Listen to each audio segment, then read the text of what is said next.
Welcome to Samba Samba. Enjoy the video.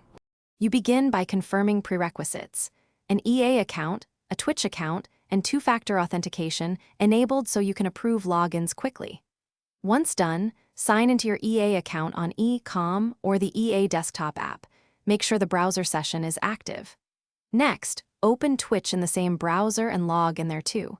You're starting the connection now so that when you grant permissions, the platforms recognize each other. This reduces errors and avoids extra verification steps later.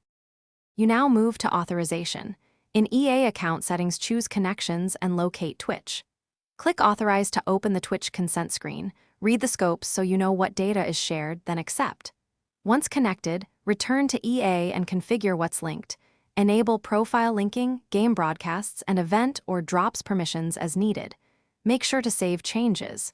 If you use multiple platforms, verify the primary platform matches the game you want to show or receive Twitch drops.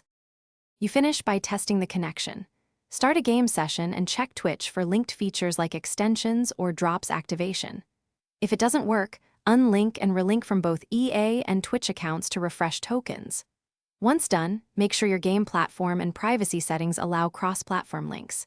If problems persist, clear browser cookies, try an incognito window, or temporarily disable ad blockers. These often block the OAuth handshake. Keep two-factor handy to approve any new logins quickly. Thanks for watching. Consider subscribing if we helped you.